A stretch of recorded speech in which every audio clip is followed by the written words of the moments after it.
women fell off. I'm not gonna lie. Y'all used to hide the traits that weren't wife material back in the day, but nowadays you might as well put it on your forehead. And I really think it's because guys don't value wife-like traits and girls they don't see as a wife prospect. Like if a dude is trying to get with girl A, but in the meantime, girl B is handing out more kitty on a platter than Vietnam in 2015, wearing lingerie to Walmart and taking booty shots at parties, I think over time what happened is girl A noticed girl B getting attention of guys that she liked and started replicating the behavior. So in honor of getting everyone back to normal, here are my 6 signs that she is not a wife. And shoot, a bonus honorable mention on what is a red flag is not being able to communicate with people. But thanks to our sponsor today, which is the Poly AI app, you guys can have plenty of opportunities to practice your conversations, because the Poly AI app is an app where you can create chatbot characters where you can interact and chat with them as if they are a person. It's a great way to practice those relationship talks, or if you just want to talk, you know what I'm saying, outside of your wife or husband red flags, this is the place where you can do that. Let's say that I wanted to chat to Nami, all right? I could just be like, okay, I'm not gonna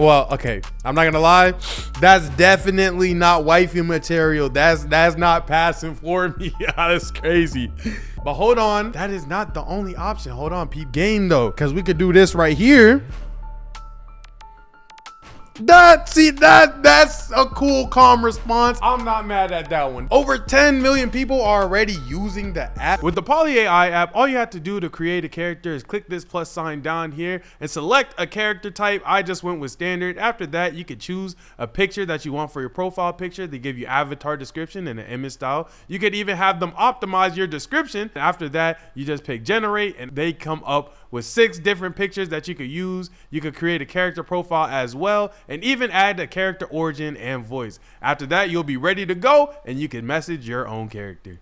And also with my promo code, you guys can unlock some special features. All you got to do, go on the app, put my promo code on the top of the search bar at the app, and boom, you're ready to go. The link is in the description. So thank you, Poly AI app, for sponsoring the video. I genuinely appreciate it. And now let's get back to why the shorty you're talking to or dude you're talking to is not husband or wife material. Number 1, if they cover up for their friend cheating, save yourself the heartbreak. She is not your wife if she's okay with her friend lying to her significant other. Mentally, that means that she has the ability to stomach a lie that's very detrimental and horrible, despite being around her friend or maybe even her friend's boyfriend. Like, imagine going on a double date knowing your girl is lying and pretending while the other guy is clueless. I would throw up to the point that you would see red chunks on the carpet. Speaking of red, that brings me to sign number 2, which is red hair and butterfly tattoos. They might as well be a beware of dog sign and a slippery when wet sign. Beware of dogs because shorty is gonna dog you out by the time the relationship is over, and slippery when wet because, well, but no matter how slippery things may get, at this moment with hair that makes her look like she hit a Dragon Ball Z power up in the fresh tattoo skin, she is not in a wife material state. But like once it goes back to like natural, oh yeah, that's a good prospect right there. You should be good, because the only time where you being good doesn't matter is sign number 3, when she makes everything about her. Something about that just makes me feel like less of a human. I don't know what it is. Maybe it's the fact that I'm not being thought of. I just can't imagine being married to somebody that doesn't see me as a human being. Everything can't be about you, shorty. I'm not even asking for the whole 100. The other 80% can be yours. Like, as a human, I don't think that's too crazy to expect. Perfect real-time example. If you ever went on a date and she somehow finds a way to be upset by the end of the night, if you ever been planning some hangout time with your friends that she knows about, but when it's finally time to go, she starts an argument or tries to make you stay, that's not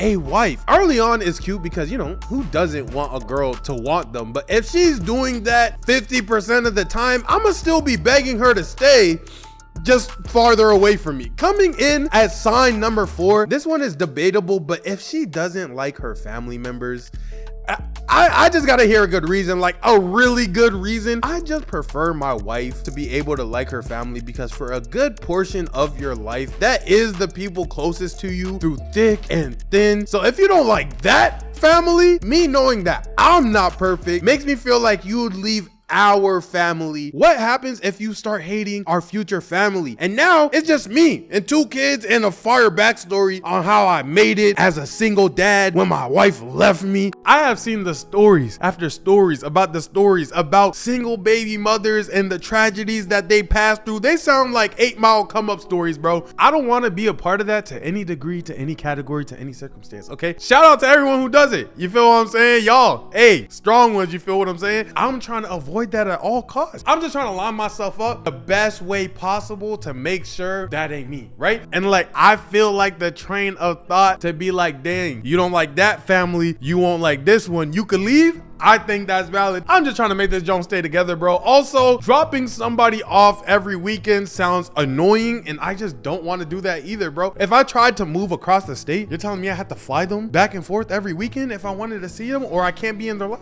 No, I'll pass. I'm not trying to be a single baby daddy. And when girls don't like their family, my brain wires it as you have the ability to not like our future family. I'm open to being wrong about this one.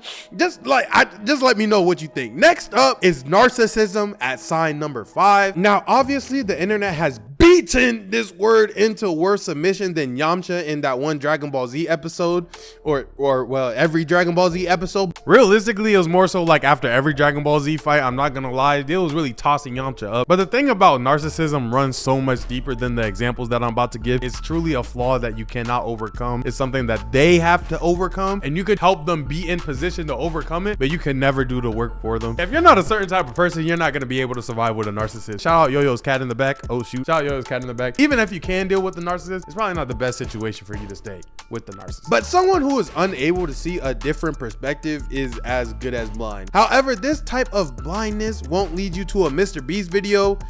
Well, it might, just not the one that you want. If a narcissist doesn't make you want to test drive a nuclear bomb, then they will find another way to put you in a coffin. If you've ever won an argument but still feel like you lost, she's a narcissist. If you ever tried to give genuine feedback or critique them on anything and you felt like you were walking on landmines, she's a narcissist. If she ever takes advantage of people, like batting her eyes at the guy at work who likes her even though she's uninterested, she literally just wants him to put the fries in the bag, but for her, that's a narcissist. I went through that. It was awful. My biggest question about narcissism is like, how do you get them in like therapy? You know what I'm saying? Like, if you can't convince someone that they need help, how do you help them? Since the world like revolves around them, as long as everything's revolving, is it wrong? I don't know. That's a good question, because I genuinely don't know. But anyways, I feel like I'm not the most qualified. I don't even think I touched on every subject and topic that narcissism holds, because there's so many nuances and pieces of bits of information that matter about it. I think everything that I touched on was like mad surface level, I'm not gonna lie. But I think it still stands the point that if you're probably around somebody who is a narcissist, it's probably be a better idea to not be around them. I ain't gonna lie. So if that's your boyfriend, pack that nigga up. Wait, hold on. Okay, before we get to the end, honorable mention, phone privacy screens. Y'all aren't ready to get married either. People who don't tie their shoes, you're not ready to get married either. Bad hygiene, you're not ready to get married either. I started rambling. Okay, next one. If it wasn't for the last thing on my list, a narcissistic woman would probably be the #1 thing that I avoid. The last thing on this list that would make a woman not wifey material to me would be not believing in God. At the end of the day, a lot of the things I'm worried about probably won't show up in a good Christian partner or any good partner, but I'm not the perfect Christian man yet. So who knows how that will go. But with that being said, this was my top 6 things that make a girl not a wife material. It's a wrap. Fade to black.